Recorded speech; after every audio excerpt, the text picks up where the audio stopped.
ಹೆಬ್ಬಾಳದಲ್ಲಿ ನಮ್ಮ M C Srinivasa ಕಾರ್ಯಕ್ರಮ ಒಂದು ತಾಟ್ ಅಂತ ಒಂದು ಯೋಚನೆ ಅವರಿಗೆ ಬಂದಿದೆ. ಆ ಯೋಚನೆ ಅಷ್ಟೇ ಬಂದದ್ದನ್ನು ಅವರು ಅಷ್ಟೇ ಇಟ್ಕೊಂಡಿಲ್ಲ, ಅದನ್ನು ಸಾಕಾರ ಮಾಡಬೇಕು. ನಮ್ಮ ವಿದ್ಯಾರ್ಥಿಗಳಿಗೆ ಏನಾದರೂ ಒಂದಿಷ್ಟು ಪ್ರಯೋಜನ ಆಗಬೇಕು. ಇಂಥದ್ದೊಂದು ಕಾರ್ಯಕ್ರಮದಿಂದ ಈ ಕಾರ್ಯಕ್ರಮದ ಉದ್ದೇಶ ಏನು, ಯಾಕೆ ಈ ಕಾರ್ಯಕ್ರಮ ನಡೆದಿದೆ, ಈ ಕಾರ್ಯಕ್ರಮದ ಒಟ್ಟಾರೆ ಸಂದೇಶ ಏನು ಅಂತಂದರೆ, ಇಲ್ಲಿಂದ ನೀವು ಏನಾದರೂ ಒಂದು ಸ್ಪಾರ್ಕನ್ನು ತಗೊಂಡು ನಿಮ್ಮ ಎದೆಯೊಳಗೆ ಒಂದು ಕಿಚ್ಚನ್ನು ತೆಗೆದುಕೊಂಡು ಹೋಗಬೇಕು. ಆ ಕಿಚ್ಚು ನಿಮ್ಮಲ್ಲಿ ಒಂದು ನೌಕರಿಯನ್ನು ಪಡೆಯೋದಕ್ಕ ನೀವು ಅದು ಕಿಚ್ಚನ್ನು ಆರಿಸ್ಕೊಂಡು ನಿಮ್ಮಲ್ಲಿ ಆ ಪರ್ಪಸನ್ನು ನಿಂತು ಹಾಕಿ ಪ್ರತಿದಿನ ಉಳಿಬೇಕು ಅನ್ನೋ ಉದ್ದೇಶದಿಂದ ಇಂಥದ್ದೊಂದು ಕಾರ್ಯಕ್ರಮ ಆಗ್ತಾ ಇದೆ.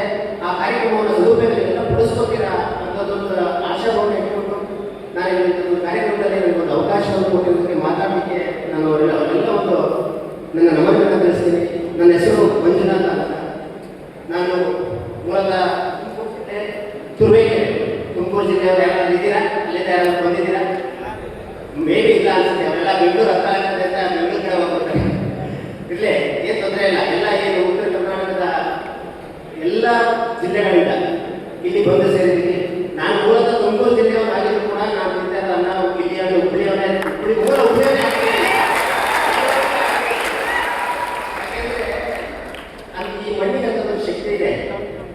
ಈ ಮಣ್ಣಿನ ಶಕ್ತಿ ಅಂತದ್ದು ನಮ್ಮ ಅಣ್ಣವರು ಗಂಡು ಬೆಟ್ಟದ ನಾಡ ಅಂತೇಳಿ ನೂರಾರು ಊರ ಸುತ್ತಬೇಕು, ನೂರಾರು ಊರ ಸುತ್ತಿ ಏನಾದರೂ ಮನೆಗೆ ನಮ್ಮವರು ನಮಗೆ ಬೇಕಂತಾರೆ. ಅಂದರೆ ಈ ಗಂಡು ಬೆಟ್ಟದ ನಾಡು ಅಂತ ತೋರಿಸೋದಕ್ಕೆ ಅವರು ಹುಡುಗಿ ಬರಬೇಕಾಗಿದೆ ಅಲ್ವಾ? ಅಂಥದ್ದೊಂದು ಶಕ್ತಿ ಈ ಮಣ್ಣಿಗೆ. ನಾನು ಹೆಚ್ಚು ನನ್ನ ಸ್ನೇಹಿತರೆಲ್ಲ ಭಾಳಷ್ಟು ಜನ ಮಾತಾಡೋರು, ಮತ್ತು ನನ್ನ ಹಿರಿಯ ಸಹೋದ್ಯೋಗಿಗಳು ಮಾತಾಡೋರು, ಹಿರಿಯ ಇವರೆಲ್ಲ ಮಾತಾಡೋರು. ಭಾಳಷ್ಟು ಜನಕ್ಕೆ ಭಯ ಆಗ್ಬೋದು, ಏನಪ್ಪ ಎಲ್ಲ MS ಅವರು ಇಂಜಿನಿಯರಿಂಗ್ ಹೋಗೋರೆ, ಎಲ್ಲ MTech MBBS ಎಲ್ಲ MS ಬಯೋಟೆಕ್ ಅದೆಲ್ಲ ಮಾತಾಡೋದು. ನಾನು ನಿಜವಾಗ್ಲೂ ಪಕ್ಕ ಜವಾಬ್ ಹೋಗ್ತಾ ಇದ್ದೀನಿ. ನಾನು ನನ್ನ ಗೌರ್ಮೆಂಟ್ ಸ್ಕೂಲ್ HEPS ಈ ಥರ PUC ಮಾಡಿರುವಂಥ ಹುಡುಗ, ನಂತರ ಕರೆಸ್ಪಾಂಡೆನ್ಸ್ ಡಿಗ್ರಿ ಮಾಡಿಕೊಂಡು ಈ ಒಂದು ಒಂದೇ ಬಂದಿದ್ದೀನಿ. ನನ್ನಂತೂ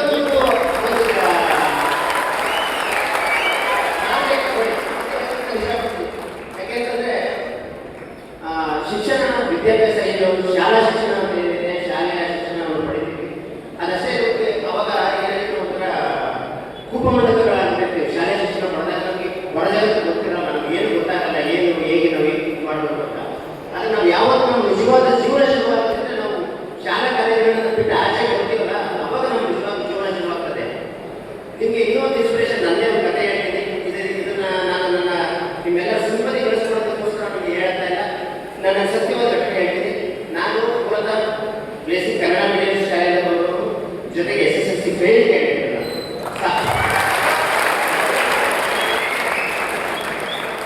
1999 ನನ್ನ SSLC, 1999 SSLC ನಾನು ಫೇಲ್ ಆಗ್ತೀನಿ. ಮ್ಯಾಥಮೆಟಿಕ್ಸ್ ಸಬ್ಜೆಕ್ಟ್ ನಾನು ಓದಿದೆ. ಮ್ಯಾಥಮೆಟಿಕ್ಸ್ ಸಬ್ಜೆಕ್ಟ್ ನಾನು ಫೇಲ್ ಆಗ್ತೀನಿ. ನಾನು ಫೇಲ್ ಆಗಿದ್ದು ಆಫ್ಟರ್ ನಾನು ಮತ್ತೆ ಪಾಸ್ ಮಾಡಿದ್ದು ಯಾವಾಗ ಅಂದರೆ 2003. ಅಂದರೆ 4 ವರ್ಷದ ಗ್ಯಾಪ್. ಎಜುಕೇಷನ್ ಅನ್ನೋ ಫುಲಿ ಕಂಪ್ಲೀಟ್ ಎಲ್ಲ ಬಿಟ್ಟೇ ಬಿಟ್ಟಿದ್ದೀನಿ ನಾನು. ಆದರೆ ಆ 4 ವರ್ಷ ಏನು ಮಾಡಿದೆ ಅನ್ನೋ ಪ್ರಶ್ನೆ ನಿಮ್ಮೆಲ್ಲ ಕಾಣ್ತಿರ್ಬೋದು. ನಾನು ಒಂದು ಕಡೆ ಕೆಲಸ ಮಾಡಿದೆ, ಬಾರಿ ವರ್ಷ ಕೆಲಸ ಮಾಡಿದೆ. ನಮ್ಮದೇ ದುರ್ವಾಗಿರೋ ತಾಲೂಕಿನ ಮೈಸೂರು ಅಂತ ಒಂದು ಊರಿದೆ. ಆ ಮೈಸೂರಲ್ಲಿ 4 ವರ್ಷ ಒಂದು ಬಾರಲ್ಲಿ ಕ್ಯಾಶಿಯರ್ ಕೆಲಸ ಮಾಡಿದೆ. ಇವತ್ತು ಕಡೆ ಇವತ್ತು ಬಾರಿದೆ. ಓನರ್ ಕೂಡ ನನ್ನನ್ನು ತುಂಬ ಎಕ್ಸಾಂಪಲ್ ತಗೋತಾರೆ. ಅವ್ರಿಗೆ ಹೆಮ್ಮೆ ಹೇಳ್ತಾರೆ, ಇಂಥ ಹುಡುಗ ನನ್ನ ಹತ್ರ ಇದ್ದ ಅಂತ. ಯಾಕೆ ನಿಮಗೆ ವಿಚಾರಗಳನ್ನ ಹೇಳ್ತಿದ್ದೇನೆ, 4 ವರ್ಷದಲ್ಲಿ ಬಾರಿ ಕೆಲಸ ಮಾಡಿದೆ. ಆದರೆ ಹೆಂಗೆ ನೀವು ಸರ್ ಮತ್ತೆ ಯಾಕೆ ನಿಮಗೆ ಶಿಕ್ಷಕರ ಕಡೆಗೆ ನಿಮಗೆ ಮನೋಭಾವ ಯಾಕೆ ಹೇಗೆ ಈ ಮಟ್ಟಕ್ಕೆ ಬಂದಿದೆ ಕೇಳ್ಕೊಂಡು ನಾನು ಹೇಳ್ತೀನಿ. ಅದೇ ಬಾರಿಗೆ ಒಬ್ಬರು ನಾವು ಪ್ರಾತಸ್ಮರಣೀಯ ಅಂತ ಕರಿತೀವಿ, ಕೆಂಪೇಗೌಡರು ಅಂತ. ಅವರು ರಿಟೈರ್ಡ್ ಆಫೀಸರು. ಅವರು ನನ್ನ ಬಾರಿ ಬರ್ತಿದ್ರು. ನಿಜವಾಗ್ಲೂ ಅವರು ಮಾತುಗಳನ್ನ ಕೇಳಿ ನನಗೆ ಇನ್ಸ್ಪೈರ್ ಆಗಿದೆ. ಅವ್ರು ಎಷ್ಟು ಚಂದ, ಎಂತ ಅಸ್ಕರಿತವಾದ ಮಾತು, ಎಷ್ಟು ಅವ್ರು ಡ್ರಿಂಕ್ಸ್ ಮಾಡ್ತಿದ್ರು, ಡ್ರಿಂಕ್ಸ್ ಮಾಡೋದು ಮಾತಾಡ್ತಿದ್ರು, ಇದಾದ ಮಾತಾಡೋದೇ ಯಾಕೆ ಅವರು ಎಂತೆಂದು ಭಗವದ್ಗೀತೆಯನ್ನು ಎಷ್ಟು ಚಂದ ಹೇಳ್ತಿದ್ದಾರೆ. ಇವತ್ತು ಅವ್ರು ಹೇಳಿರ್ತಾರೆ, ನನಗೆ ಉಳಿಬಿಟ್ಟೆ ನ್ಯಾಯ ವಿಷಯ ಭಗವ ಸಂಘ ಶೋಭಾಯ ಸಂಘ ಸಂಜಯ ಕಾಮ ಕಾಮ ಕ್ರೋಧೋ ವಿಜಾಯತೆ ಕ್ರೋಧೋ ಭೋಜ ಸಮೂಹ ಸಮೂಹ ಸೃಷ್ಟಿ ಸುದ್ದಿನಾಶ ಸುದ್ದಿನಾಶ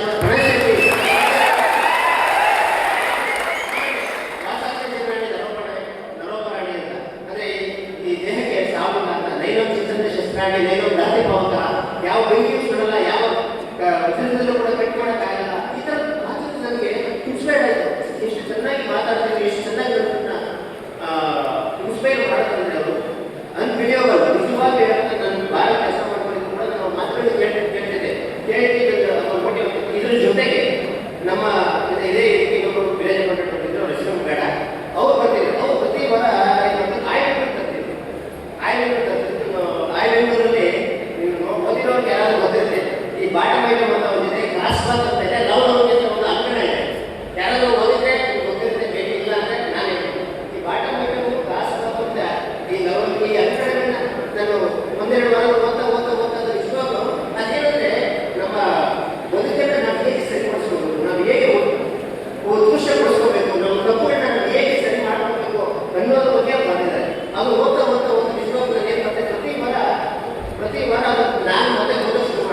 ಕೇಳ್ತಾ ಇದ್ದೆ. ಆ ಹುಡುಗ ಹುಡುಗಲ್ಲ ಏನಾಯಿತು, ಮತ್ತೆ ನನಗೆ ಇಲ್ಲ ನಾನು ಶಿಕ್ಷಣ ಪಡಿಬೇಕು, ನಾನು ಕಾಲೇಜ್ ಹೋಗ್ಬೇಕು ಅನ್ನೋ ಒಂದು ಕ್ಯೂರಿಯಾಸಿಟಿ ಹುಟ್ಟಾಗ್ತದೆ. ನಾನು ಕಾಲೇಜ್ ಹೋಗ್ಬೇಕು ಅನ್ನೋ ನಂತರ ಏನು ಮಾಡಿ 2003ರಲ್ಲಿ ಏನು ಮ್ಯಾಥಮೆಟಿಕ್ಸ್ ಸಬ್ಜೆಕ್ಟ್ ಹೋಗಿತ್ತು, ಅದು ಇದರಲ್ಲಿ ಒಂದು 2000 ಕಟ್ಟಿದೆ, ಬಟ್ ಆಗಿಲ್ಲ. 2003ರಲ್ಲಿ ನಾನು ಮತ್ತೆ 30 ಮಾರ್ಕ್ಸ್ ಮ್ಯಾಥಮೆಟಿಕ್ಸ್ ಪಾಸ್ ಮಾಡ್ತೀನಿ. after 4 years ನಾನು SSLC ಪಾಸ್ ಮಾಡ್ಕೊತೀನಿ. PUC ಹೋಗ್ತೀನಿ. PUC ಹೋದಾಗ ನಮ್ಮ ಇದೇ ಸೌಕರ್ಯ ಏನಾದ್ರು ನಮ್ಮ ಬಾಲವನ್ನರು ಏನು ಮಾಡ್ತೀವಿ, MA ಮಾಡಿದ್ರಲ್ಲ, MA ಆಯ್ತಾರೆ, ನೀವು ಹೋಗಿ ಏನು ಮಾಡ್ತೀಯಾ?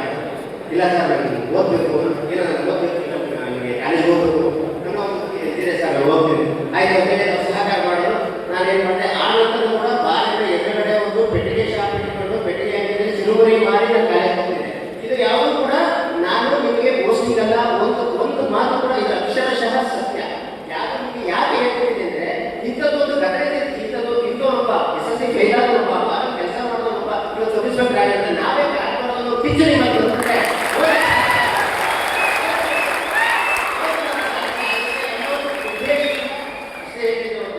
ಮತ್ತೇನಿಲ್ಲ, ಅದೇನೇ ಯಾವ ಇಲ್ಲ. ಇವ್ರಿಗೆ ಅದು ಸತ್ಯ. ನಾವು ಕಾರಲ್ಲಿ ಕೆಲಸ ಮಾಡ್ಕೊಂಡು ಹೊರಗಡೆ ಗಟ್ಟಿಯಾಗಿ ಕೆಲಸ ಮಾಡಿದೆ. ಕಾಲೇಜಿಗೆ ಹೋಗ್ತಾ ಏನು ಮಾಡಿದೆ, 1-2 ವರ್ಷ ಆಯ್ತು ಗಟ್ಟಿಯಾಗಿ ಕೆಲಸ ಮಾಡಿದೆ. ಆಮೇಲೆ ಅದನ್ನು ಕ್ಲೋಸ್ ಮಾಡಿ ನಾನು ಅಲ್ಲೂ ಬಿಟ್ಟಿದ್ದೀನಿ. ಮತ್ತು ಎಜುಕೇಷನ್ ನಮ್ಗೆ ಇದಾಗಬಾರ್ದು ಅಂತ ಹೇಳಿ ಕಂಪ್ಲೀಟ್ ನನ್ನ ಶಿಕ್ಷಕರನ್ನು ತೋರಿಸ್ಕೊಂಡೆ. ಕಾಲೇಜ್ ಪಕ್ಕದಲ್ಲಿ ಒಂದು ರೂಮ್ ಮಾಡಿಕೊಂಡೆ. ಮತ್ತು ಏನಿಲ್ಲ, ನಾನು ರವಿ ಬೆಳೆಗೆ ನನ್ನ ಕಂಪ್ಲೀಟ್ ಆವರಿಸ್ಕೊಂಡಿದ್ದೆ. ನಿಜವಾಗ್ಲೂ ಗೊತ್ತಿಲ್ಲ ಅವರು ನಿಮ್ಗೆ 18 ಗಂಟೆ ಕೆಲಸ ಮಾಡ್ತೀನಿ ಅಂತ ಬರೀತಿದ್ರು. ನಾನು ಅಲ್ಲಿ ಓದಬೇಕು ಅಂತ ಹೇಳಿ ಏನು ಮಾಡ್ತಾರೆ, ಕಾಲೇಜ್ ಸ್ಟಾರ್ಟ್ ಮಾಡ್ಕೊಂಡು ಬಂದು ಒಂದು 7 ಗಂಟೆ 7:30 ಮಲ್ಕೊಂಡ್ರೆ ಒಂದು 11-11:30 ಇದ್ದರೆ ಬೆಳಿಗ್ಗೆ 4 ಗಂಟೆಗೆ ಓದ್ತಿದ್ದೆ. ಖಂಡಿತವಾಗ್ಲೂ ಬೆಳಿಗ್ಗೆ 4 ಗಂಟೆಗೆ ಓದಿ ನನ್ನ ರೂಮಿನ ಮೂಲ ಓದಿದ್ದನ್ನು HEPS history, economics, political science, sociology ಎಲ್ಲ ಪಾಯಿಂಟ್ಸ್ ಮಾಡಿ ನೇತಾಡ್ತಿದ್ದೆ. ಯಾಕೆ ಹೇಳ್ತೀನಿ ಅಂದರೆ, ಅವಾಗೆಲ್ಲ 10 ಮಾರ್ಕ್ಸಿಗೆ ತುಂಬ 6 ಕ್ವಶನ್ 5 ಕ್ವಶನ್ ಇರ್ತಿರ್ತೀವಿ ಈ PUC-ನಲ್ಲಿ. ಹೀಗೆ PUC-ನಲ್ಲಿ ಏನಾಯ್ತು, ರಿಸಲ್ಟ್ ಬಂದಾಗ ನನ್ನ ಆ ಎಫರ್ಟಿಗೆ ನಾನು 75% ತಗೊಂಡೆ. PUC-ನಲ್ಲಿ ಫಸ್ಟ್ ನನ್ನ 75% ಬಂದರು. 75% ಅಂದರೆ ಅಂತ ಒಳ್ಳೆ ಪರ್ಸೆಂಟೇಜ್ ಅಲ್ಲ ಈಗಿನ ಕಾಲಕ್ಕೆ. ಬಟ್ 2005ಕ್ಕೆ ನನಗೆ ಒಂದು ರೀತಿ 4 ವರ್ಷ ಡಿಸ್ಕಂಟಿನ್ಯೂ ಆಗಿದ್ದವನಿಗೆ 75% ಬಂದಿದ್ದು ಒಂದು ರೀತಿ ನನಗೆ ಖುಷಿನೇ, ಹೆಮ್ಮೆನೇ ಅನಿಸ್ತು. ಆ 75%ಗೆ ಮತ್ತೆ ಡಿ ಎಡ್ ಸೇರ್ಕೊಂಡೆ. ಅಲ್ಲಿ 2 ವರ್ಷ D.Ed ಮಾಡಿದೆ. D.Ed ಮಾಡಿದ ಮೇಲೆ ಏನಾಯಿತು, D.Ed ಮಾಡಿದಾಗ 2008 ಕಾನ್ಸೆಪ್ಟ್ ಬಂತು. 2007ರಲ್ಲಿ ಸೆಪ್ಟೆಂಬರ್ ತಿಂಗಳಲ್ಲಿ ನೋಟಿಫಿಕೇಶನ್ ಆಗುತ್ತೆ. ನಾನು ಏನು ಮಾಡ್ತೀನಿ, ವೇಸ್ಟ್ ಆಗಬೇಕು ಭಾಳ ಕನಸಿತ್ತು. ನಾನು ವೇಸ್ಟ್ ಆಗಬೇಕು, ಇಲ್ಲ ಬರೀ ವೇಸ್ಟ್ ಆಗಿ ಅಷ್ಟೇ ಉಳಿತಿಲ್ಲ, ನಾನು ಆಗ್ತೀನಿ ಲೆಕ್ಚರರ್ ಆಗಬೇಕು ಅನ್ನೋ ಭಾಳ ಕನಸಿತ್ತು ನನಗೆ. ಆ ಲೆಕ್ಚರರ್ ಆಗಬೇಕು ಅಂತ ಇತ್ತು. ಬಟ್ ನನಗೆ ಏನಾಯಿತು, ಒಂದು ಅನುಭವ ಇರಲಿ, CET ಅನುಭವ ಇರಲಿ ಅಂತೇಳಿ ಒಂದು ಅಪ್ಲಿಕೇಶನ್ ಹಾಕಿದೆ ಕಾನ್ಸ್ಟೇಬಲ್ಗೆ. ಅದೃಷ್ಟವಶ ನನ್ನ ಅಣ್ಣ ಏನೋ ಬರೆದಿತ್ತು ಅನ್ಸುತ್ತೆ. ಈ ಇಲಾಖೆಗೆ ಬಂದೆ. ಪೊಲೀಸ್ ಕಾನ್ಸ್ಟೇಬಲ್ ಆಗಿ 2008 ನಾನು ನೇಮಕಾತಿ ಬಂದೆ. ನೇಮಕಾತಿ ಹೊಂದಿದ ನಂತರ ನಾನು ಚನ್ನಪಟ್ಟಣದಲ್ಲಿ ಟ್ರೈನಿಂಗ್ ಮಾಡಿದೆ. ನಮ್ಮ ಸಾಹೇಬರು ಇಲ್ಲ ಶಿಕ್ಷಣ ಸಾಹೇಬರು ಅವರು ನಮಗೆ ಟ್ರೈನಿಂಗ್ ಕೊಡೋರು. 2005ರಲ್ಲಿ ನಮ್ಮ ತರಬೇತಿಯನ್ನು ಮುಗಿಸ್ಕೊಂಡು ಬಂದಮೇಲೆ ಕರ್ನಾಟಕ ರಾಜ್ಯ ಓಪನ್ ಯೂನಿವರ್ಸಿಟಿ ಮಾನಸ ಗಂಗೋತ್ರಿ ಮೈಸೂರಿನಲ್ಲಿ ನಾನು ಓಪನ್ ಯೂನಿವರ್ಸಿಟಿಯಲ್ಲಿ ಮುಕ್ತ ವಿಶ್ವವಿದ್ಯಾಲಯದಲ್ಲಿ ಇಂಗ್ಲೀಷ್ ಮೇಜರ್ನಲ್ಲಿ ನನ್ನ ಡಿಗ್ರಿಯನ್ನು ಕಂಪ್ಲೀಟ್ ಮಾಡ್ಕೊತೀನಿ. ಕೆಲಸ ಮಾಡ್ಕೊತಾನೆ ನಿಮಗೆ ಎಲ್ಲರೂ ಪ್ರಶ್ನೆ ಇರ್ಬೋದು, ಇಷ್ಟೊಂದು ಗೊಂದಲ ಇರ್ತೀವಿ, ಎಲ್ಲ ಓದೋದು ಬರ್ತಿದ್ದೀವಿ, ಏನು ನಮ್ಗೆ ಆಗುತ್ತಾ, ಈಗ ನಮಗೆ ಕೆಲಸ ಕೊಡೋಕ್ಕಾಗುತ್ತಾ? ಎಷ್ಟೋ ಜನರ ಮನಸ್ಸಲ್ಲಿ ಅದಕ್ಕೆ ಅಳುತ್ತಿರುತ್ತೆ. ನಾವು ನಿಜವಾಗ್ಲೂ ಸಾಧಿಸ್ತೀವ, ನಾನು ಸಂಸ್ಕೃತ ಆಗ್ತೀನ, ಕಾನ್ಸ್ಟೇಬಲ್ ಆಗ್ತೀನ, ನಾನು ಸರ್ಕಾರಿ ನೌಕರಿ ಪಡಿತೀನ, ನನ್ನ ಕನಸನ್ನು ಸಾಕಾರ ಬಳಸ್ಕೊಡ್ತೀನ ಅನ್ನೋ ಆ ಗೊಂದಲ ಇದೆ ಅಲ್ವಾ? ಎಷ್ಟೋ ಜನರ ಮನಸ್ಸಲ್ಲಿ ಇದೆ, 100% ಇದೆ.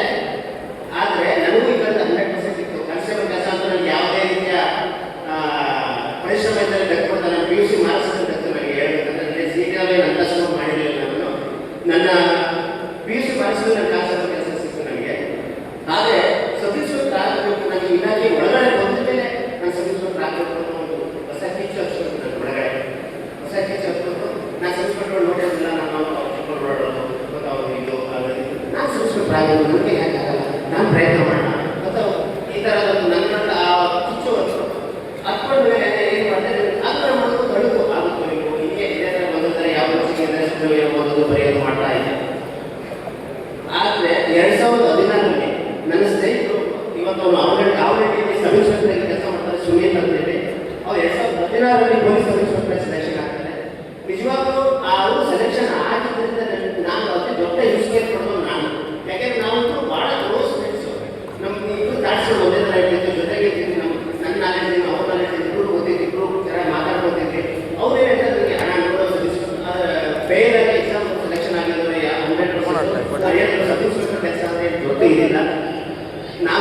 ಸಬ್ಸ್ಕ್ರೈಬ್ ಆಗಬೇಕಂದ್ರೆ ಇಲ್ಲ ಸಿಕ್ಕಾಪಟ್ಟೆ ಇನ್ಫ್ಲೂಯೆನ್ಸ್ ಇರಬೇಕು, ಇಲ್ಲ ದೊಡ್ಡ ಭಾಳ ಬುದ್ಧಿವಂತ ಆಗಿರಬೇಕು, ಇಲ್ಲ ಸಿಕ್ಕಾಪಟ್ಟೆ ದುಡ್ಡು ಇರಬೇಕು. ಈ ಥರದ ಭಾವನೆ ನಮ್ಮಲ್ಲಿ ಇತ್ತು ಮುಂಚೆ. ಇಂಗ್ಲೀಷ್ ಇರ್ಬೋದು ಖಂಡಿತ ಅದೆಲ್ಲ ಶುದ್ಧ ಸುಳ್ಳು ಅಂತ ಗೊತ್ತಾಗಿದೆ ನನಗೆ. ಆಮೇಲೆ 2016 ನನ್ನ ಸ್ನೇಹಿತ ಸೆಲೆಕ್ಷನ್ ಆದಮೇಲೆ ಅವ್ರು ನನಗೆ ನನ್ನೊಳಗೆ ಅದು ಉಂಟಾಗ್ಬೋದು, ಅಣ್ಣ ಏನಿಲ್ಲ ನಿಮ್ಮ ನಾಲೆಡ್ಜ್ಗೆ 100% ಮಾಡ್ತೀಯಾ, ಇಂತಿಂತ ಕೂತ್ಬೋದು, ಈ ಇಷ್ಟಿಷ್ಟು ಸಬ್ಜೆಕ್ಟ್ ಯಾವ್ಯಾವ ಸಬ್ಜೆಕ್ಟ್ ಓದಬೇಕು, ಏನೇನು ಓದಬೇಕು ಅಂತೇಳಿ ಅವರು ನನಗೆ ಇಟ್ಕೊಟ್ರು, ಟಿಪ್ಸ್ ಕೊಟ್ಟರು. ನಾನೇನು ಅದೇ ಟಿಪ್ಸನ್ನು ಫಾಲೋ ಮಾಡಿದೆ. ಅಪ್ ಟು 6 to 12 ನನ್ನ ಬೇಸಿಕ್ ಬುಕ್ಸ್ಗಳನ್ನ ಓದಿದೆ. ನೆಕ್ಸ್ಟ್ ಹಿಸ್ಟ್ರಿಗೆ KLA ಅವರು ಓದಿದೆ, ಮತ್ತು ಇದಕ್ಕೆ ಕಾನ್ಸ್ಟಿಟ್ಯೂಷನ್ಗೆ KS ಗಂಗಾಧರ್ ಓದಿದೆ, ಮತ್ತು ಜಿಯೋಗ್ರಫಿಗೆ ರಂಗನಾಥ್ ಓದಿದೆ, ಮತ್ತು ಇದಕ್ಕೆ ಅದು ಸೈನ್ಸ್ಗೆ K. ಸುರೇಶ್ ಅವರು ಮತ್ತು ವೆಂಕಟರಮಣ ಅವರು ಓದಿದೆ. ಆಲ್ಮೋಸ್ಟ್ ಹೇಳಿ ಯಾರು ಓದ್ತಿದ್ದೀರೋ ಅದೇ ನಾನು ಓದಿದ್ದೀನಿ. ಮತ್ತೇನಿಲ್ಲ, ಯಾರೇ ಆಗಲಿ ಯಾರು ಮಾಡೋದಾಗಲಿ ಅದೇ ತುಂಬ ಮಾಡೋದಂದ್ರೆ ತುಂಬ ಹಾರ್ಡ್ ವರ್ಕ್ ಮಾಡೋದು ಎಲ್ಲರೂ ಮಾಡೋದಂದ್ರೆ ತುಂಬ ವಿಭಿನ್ನವಾಗಿ ಮಾಡ್ತೀವಿ ಅಂತೆಲ್ಲ ಆಗಿದೆ. ಇದನ್ನು ಓದಿದೆ. ಫಸ್ಟ್ ಅಟೆಂಪ್ಟ್ ಮಾಡ್ತಿದ್ದು 2017 2018 ಫಸ್ಟ್ ಅಟೆಂಪ್ಟು. ಅದು ಕೆಲಸ ಮಾಡ್ಕೊಂಡೆ ಓದಿದ್ದು ನಾನು. ಮತ್ತೇನು ಯಾವುದು ರಜಾ ಆಗಿಲ್ಲ, ಏನಿಲ್ಲ, ಜಸ್ಟ್ ಒಂದು 2 months ಓದಿ ಬಂದೆ. ಫಸ್ಟ್ ಅಟೆಂಪ್ಟಿಗೆ ನನಗೆ 71 ಮಾರ್ಕ್ಸ್ ಬಂತು. ಮತ್ತು ಫಸ್ಟ್ ಪೇಪರಲ್ಲಿ 50ಕ್ಕೆ 32 ಬಂತು. ನಿಜ ಏನಂದರೆ ಒಂದು 2 ಮಾರ್ಕ್ಸ್ ಬಂದಿದೆ. ಫಸ್ಟ್ ಅಟೆಂಪ್ಟಲ್ಲಿ ಸೆಲೆಕ್ಷನ್ ಆಗ್ಬಿಟ್ಟಿತ್ತು. ನನಗೆ ಅದು ನೋಡಿ ಭಾಳ ಖುಷಿ ಅಂದರೆ ನಾನು ಸಬ್ಸ್ಕ್ರೈಬ್ ಆಗ್ಬೋದು ಅನ್ನೋ ಒಂದು ಕಾನ್ಫಿಡೆನ್ಸ್ ಆಗೋದು. ಆಮೇಲೆ ಇದರೇನಾಯಿತು, ಈ ನೆಕ್ಸ್ಟ್ ಇದಕ್ಕೆ 2018 ಬ್ಯಾಚ್ಗೆ 2018 ಬ್ಯಾಚ್ಗೆ ಈ ನಮ್ಮ ದೇವಸ್ಥಾನ ಮತ್ತು ಇವೆಲ್ಲ ಸೆಲೆಕ್ಷನ್ ಆಗಿದೆ, ನಮ್ಮ ವಿಶ್ವನಾಥ್ ಇದ್ದಾರೆ. ಈ ಬ್ಯಾಚ್ಗೆ ನಂದೇನಾಯಿತು ಮತ್ತೆ ಅಟೆಂಪ್ಟ್ ಮಾಡ್ತೀನಿ.